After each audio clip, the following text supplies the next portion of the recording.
You enjoying Dallas so far? Yeah. I wish I wasn't so tired, but I'm waking up. I'm drinking a lot of water. Good.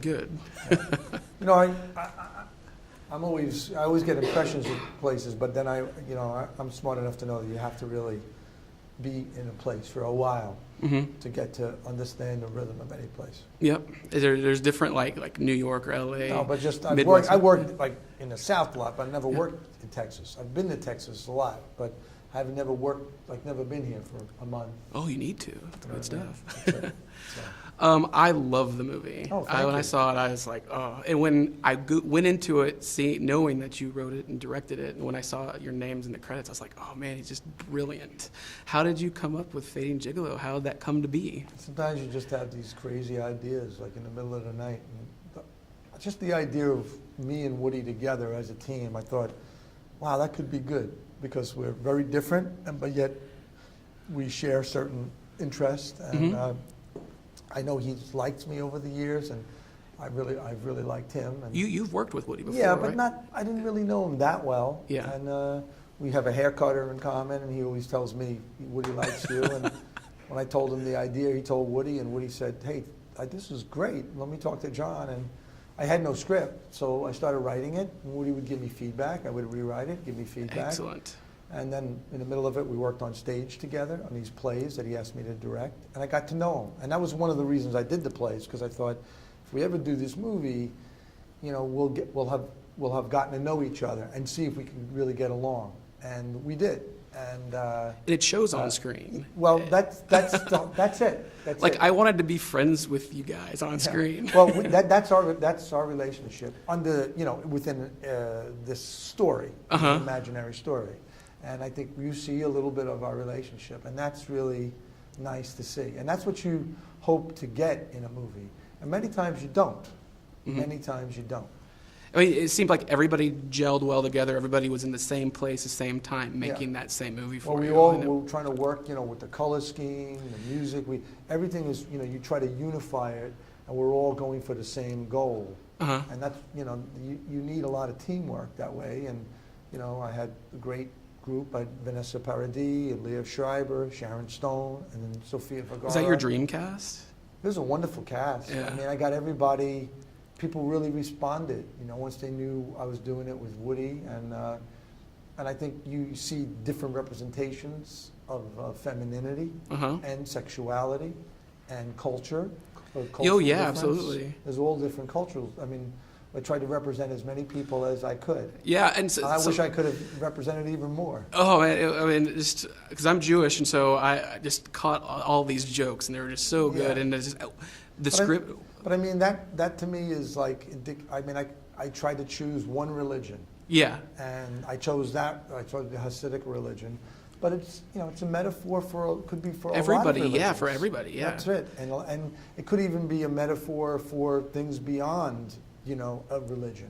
Just a woman being controlled by a man, and that whole world, which is very patriarchal. And the more you do research either on that or on streetwalkers, the more interesting and the less cliche it becomes. Did you like filming on location? Oh, yeah. I mean, I wish I would have had a few more weeks to film. It was a short shoot, but we were very organized and very prepared. And so when you have a longer shoot, you can relax more. And you can think, okay, if I don't get it today, I could come back tomorrow. But I didn't have that luxury. In the film, what was the most difficult scene to shoot? Was it the court scene, or was it the No, the court scene wasn't the most difficult. I mean, sometimes sex scenes can be the most difficult because the scenes leading up to the sex scenes can be much more erotic and much more playable. Then when you do the sex scene, unless there's a problem in it, which there is in one of the sex scenes, and as Dr. Ruth says, it's very well observed. I won't give it away. But she said, I was very happy about that one sex scene, that this is what happened. I think those are the harder ones to do sometimes, because you want people to look good and feel comfortable, and you also have the scene be about something. When you just see a sex scene and it's just, that's all it is, a lot of times you can get kind of uncomfortable. It doesn't usually affect you sometimes, at least not me.